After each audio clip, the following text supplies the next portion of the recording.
Hey, Mrparka here to review Harvest Lake. This film was directed by Scott Schirmer and should be out later this year. Scott Schirmer did the movie Found, and it's over by the people who did Forbidden Films, who did Headless, Legend of Wasco. You know, you guys are familiar with them if you're into independent horror films. I'm pretty sure you guys have seen at least one of their movies. Harvest Lake is a unique, sexually charged, really beautifully located horror film. I guess it's not necessarily a horror film. It's definitely more of a haunting, sexually driven creature feature, I guess I'll say. To me, it does have these Lovecraftian tones, but of course, in a Lovecraft story, there's nothing ever really sexual, and a lot of the stuff for Lovecraft that's been done has been like kind of sleazy. And although this movie and sexual. Although this movie is sexual, it doesn't come off as sleazy as it really should. You know, it has these sexual orgies and things like that. It's done in a tasteful way, even although it could be that the actions are somewhat sleazy, you know, doing drugs and having orgies and stuff like that. Mostly in a description box, you would be like, oh, this is going to be a sleaze fest. But Harvest Lake is artfully done. It's well shot. I believe it's well directed, and for the most part, I think it's really well acted. It has Jason Crowe, Tristan Risk, Ellie Church, Freddie Roach, I believe, and Dan Nye.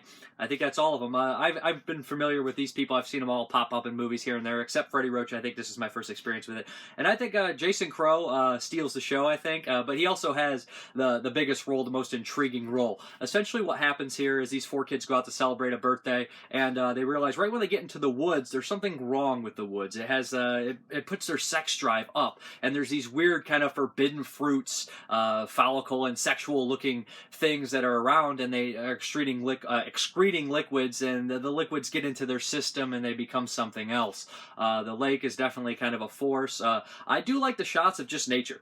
I'm a sucker for taking nature shots and then turning around and filming like kind of weird, sexually perverse or violent things with beautiful shots. I guess people would say that like that comes from like a school Terrence Malick with like Badlands showing like beautiful scenery and then just showing violence. This one, although it's not super violent, it's kind of like showing beautiful scenery, kind of making this ambient lake character, and then kind of just turning around and showing a lot of sexual perversity. I like the mixture.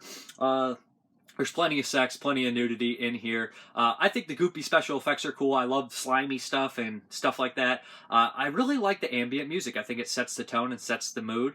And there's some nice shots in here as well. It runs pretty short, which I think is good time for this movie. I think it goes in at an hour and 14 minutes, or wait. Yeah, that sounds about right. What is 74 minutes, somewhere around there. And I think that works well for it. Like I said, I enjoyed the film. I thought it was shot nice. The camera stays still most of the time on a tripod. Whatever, not a tripod, but you know what I mean. It's stationary for a lot of the shots, but when it actually does move, I think it's pretty cool. The tracking shots are nice through the woods. Like I said, you could tell they shot this at a couple different times because the leaves, but that is just a thing that happens in every movie from low budget to high budget. You can't control nature, and you got to shoot when you can shoot. But regardless, I enjoyed it. I really like the ending, and I like when you push the boundaries of sexuality. I'm kind of just tired of seeing the same old stuff over again. And there is a giant kind of orgy scene in the film, and you could think Society or something like that because it's goopy. But Society has a goofy kind of flair to it, and the only thing kind of silly about this is some of the dialogue. For the most part, the movie is taken very seriously. The dialogue is only humorous because the characters and people in real life are humorous, and some of the dialogue I like. Some is just comes off across as kind of like kids in the woods type dialogue, which is semi-realistic. But for the most part, it's got a nice cast of good-looking people getting naked and screwing in weird, perverse ways with forbidden fruits all over the place. But yeah, it's a creature feature, but not necessarily a horror movie. But it is haunting and kind of scary at the same time.